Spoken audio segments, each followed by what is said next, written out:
বার্সেলোনার লা লিগা শিরোপা উদযাপন মঞ্চে হঠাৎই হাতে তুলে নেন ফিলিস্তিনের পতাকা তরুণ তারকা লামিনে ইয়ামাল। মুহূর্তেই সেই দৃশ্য ছড়িয়ে পড়ে বিশ্বজুড়ে। শুরু হয় তুমুল বিতর্ক। কেউ তাকে সাহসী বলে প্রশংসা করেন, কেউ আবার সমালোচনায় মুখর হন। তবে দমে যাননি ইয়ামাল। বিশ্বকাপ চলাকালীনও একাধিকবার প্রকাশ্যে ফ্রি প্যালেস্টাইন স্লোগান দিতে দেখা গেছে তাকে। বিতর্কের মুখেই পাশে দাঁড়িয়েছিলেন স্পেনের প্রধানমন্ত্রী পেদ্রো সানচেজ, যিনি নিজেও গাজায় ইসরায়েলি সামরিক অভিযানের কড়া সমালোচক হিসাবে পরিচিত। ইয়ামালের এই অবস্থানকে তিনি স্প্যানিশ আর্টদের গর্বের কারণ বলেই আখ্যা দেন। মাঠের বাইরের এই বিতর্ক নিয়ে শুরু হয় বিশ্বকাপ যাত্রা, আর মাঠের ভেতরে যেন আরও উজ্জ্বল হয়ে ওঠেন এই তরুণ প্রতিভা। সেমিফাইনালে ফ্রান্সকে 2-0 গোলে হারিয়ে 16 বছর পর ফাইনালে পৌঁছায় স্পেন।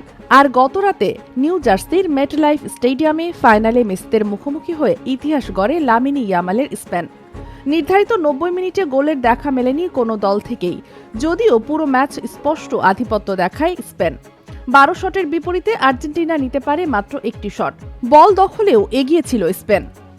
খেলা গড়ায় অতিরিক্ত সময়। মেসি মার্টিনেজদের প্রাণপণ প্রতিরোধ ভেঙে অবশেষে 106 মিনিটে আসে সেই মাহেন্দ্রক্ষণ। বদলি নামা নিকো উইলিয়ামের হেড থেকে বল পেয়ে দুর্দান্ত এক ভলিতে জালে জড়ান বার্সা ফরওয়ার্ড ফেরান তোরেস। 1-0 গোলের সেই জয়েই 2010 সালের পর আবার বিশ্ব চ্যাম্পিয়নের মুকুট পড়ে স্পেন।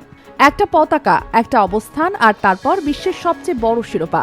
লামিনে ইয়ামালের এই যাত্রা প্রমাণ করে দিল, প্রতিভা আর বিশ্বাস একসঙ্গে থাকলে বিতর্কেও একদিন রূপ নেয় গর্বে। ডেস্ক নিউজ, অগ্রযাত্রা প্রতিদিন।